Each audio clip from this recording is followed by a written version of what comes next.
بەڵێ ڕوودەکەی نەسلەبانی لە سلێمانی یەکەم دیداری لەتیف هەڵمەت بۆ ئەدەبی منداڵان بەڕێوە دەچێت لەبێوە هاوکارمان هاوژین جەمالمان لەگەڵە بێت. هاوژینم کاتت باش لەلایەن چ دامەزراوەیەکەوە ئەم دیدارە بۆ لەتیف هەڵمەت ئەنجام درراوە کە دیداری ئەدەبی منداڵانەکە یەکێکە لەو بوارانەی لە ناو ئەدەبیاتی کوردی ئەتوانین بڵین جێگەیەکی بەتاڵی هەیە و دەبێت و جێگەیە پڕ بکرێتەوە لەلایەن نووسەر و ڕۆشنبیرانەوە.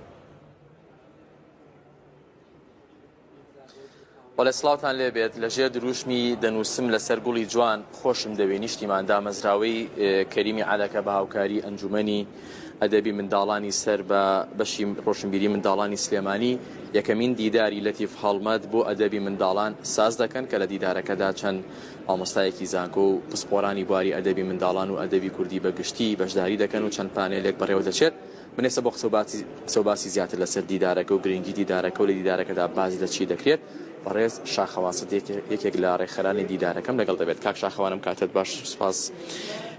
ئاماژتان لە ڕێخستنی دیدارەکە چی بوو و تا چەند گرنگە لە ڕێگەی ئەم جۆرە دیدارانەوە گرنگی بە ئەدەبی منداڵان بدرێت و بۆچی لەتیف هەڵمەتی شاعریشتان هەڵبژاردووە؟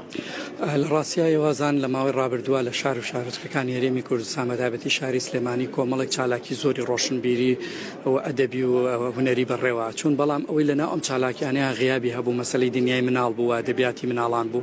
ئێمە بیرمان لەوە کردەوە مناڵانەوەی دوا ڕۆژن توێژێکی گرنگی ئەم کۆمەڵگایان و ئەدەبیاتەکەشیان خاوەنی ئەدەبیاتێکی فراوان و بەربڵاوە بۆ ئەوەی قسەی زیاتر لەسەر ئەم ئەدەبە بکرێ و خۆشتانەزان مەسەلەی ئەدەبیاتی مناڵێکێکە لە هۆیەکانی فێربوون بۆ ئەوەی کە مناڵی لە ڕێگەوە پەروەردە بکرێ. ئەوڵماندا ئێمە دیدارێکی واسازکەین لەناو ئەم بیرۆکەیە. بیرمان لەوە کردەوە کە یەکێکی وەکو مامۆستا هەڵمەت کە ساڵانێکی زۆر لەم بوارەیە خزمەتی کردو جێدەستی دیارە و کەسێکی نوێخوازە لەناو دنیای ئەدەبی مناڵانە، بیرمان لەوە کردەوە بۆ خەڵاتێکی ڕێزلێنانیش بۆ ئەو نەکەین لەبەرەوە بە هاوبەشی دامەزراوەی کەریمی عەلەکە بە هاوبەشی لەگەڵ بەشی ڕۆشنبیری ئەنجومەنی ئەدەبی مناڵانی سەر بە وزارەتی ڕۆشنبیری پێکەوە بڕیارماندا کارەکە بکەین و کارەکە پێکاتوە لە پێشکەشکردنی 15 توێژینەوە دەربارەی ئەدەبی مناڵان.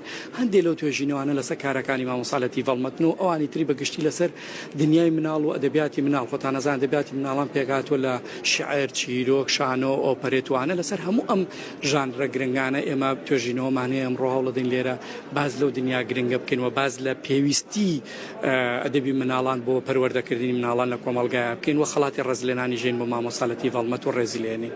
بەشداریکردنی چەند مامۆستایەکی زانکۆ و چەند پسپۆرێکی بواری ئەدەبیات بەتایبەتی ئەدەبیاتی منداڵان لە دیدارەکەدا بۆ خۆی چه گرنگیکی هەیە تا چەند ناتوانێت ئەدەبی منداڵان بباتە قۆناغێکی دیکەوە؟ بێگومان خۆی بەشداریکردنی ئەم کەسانە هەموو خەڵکی پەروەردەکار و خەڵکی نووسەر و خەڵکی پسپۆڕن لە بوارەکەیە ڕۆڵێکی جگار گرنگیە بێ بۆ ئەوەی ئەوانە ئەزانن لە کێوە دەست بخەنە سەر برینەکان و بابەتەکان بۆ وروژێنن.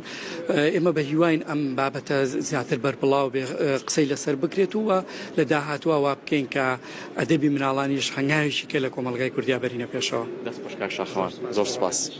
بەڵێ بڕیارە پاشکەمێکی دیکە دیدارەکە بە چەند پانێلێک دەست پێ بکات کە لە هەر پانێڵێکدا چەند کەسایەتیەکی بواری ئەدەبی منداڵان و مامۆستایانی زانکۆ لەژێر ناونیشانی جۆرا و جۆر باز لە گرنگیی و بەرەو پێشبردننی ئەدەبی منداڵان بکەن.